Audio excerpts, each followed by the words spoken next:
आज का विषय बहुत गंभीर है। भारत की विदेश नीतियाँ। आदरणीय मंचासीन, मेरे साथियों और सभी श्रोताओं को मेरा सादर प्रणाम। आज मैं आप सबके सामने एक गंभीर विषय पर विचार रखने आया हूँ। भारत की विदेश नीति और उसके सामने खड़ी नई चुनौतियाँ।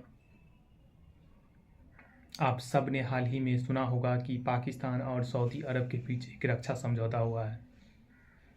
इस समझौते का सीधा अर्थ है कि अगर पाकिस्तान पर हमला हुआ तो सऊदी अरब ही उसे अपने ऊपर हमला मानेगा। यानी पाकिस्तान ने एक और बड़ा सहयोगी अपने साथ जोड़ लिया है।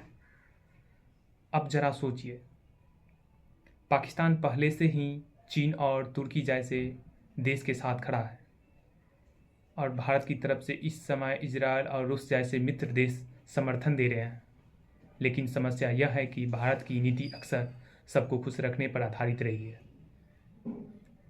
कभी रूस को खुश रखना, कभी अमेरिका को, कभी इजरायल को, और इस सब को खुश रखने की कोशिश में हम अक्सर साफ साफ स्टैंड लेने से कतराते हैं। यह नीति अब सवाल के घेरे में है। अगर कल को भारत और पाकिस्तान के बीच संघर्ष होता है तो क्या भारत एक साथ दो देश से लड़ पाएगा? क्या हम इतने बड़े मोर्चे को झेल पाएंगे? रूस और अमेरिका की स्थिति भी साफ समझनी होगी। रूस भले ही हमारा मित्र रहा हो, लेकिन चीन के मामले में उसने कई बार भारत को पीछे रखा है। अमेरिका भी पाकिस्तान के साथ साथ कभी कभी मध्यस्थ की भूमिका निभाने लगता है, लेकिन भारत के पक्ष में खुलकर खड़ा नहीं होता। तो सवाल उठता है कि कौन है जो भारत के बिना शर्त पर खड़ा होगा?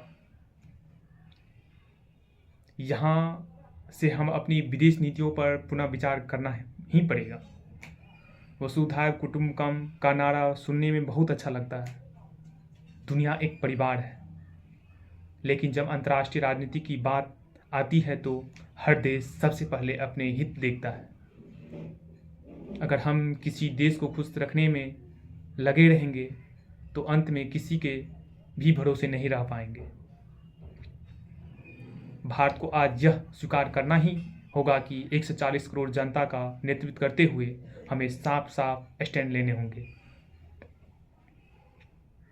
हमें यह तय करना होगा कि किसके साथ खड़े होंगे और किसके खिलाफ।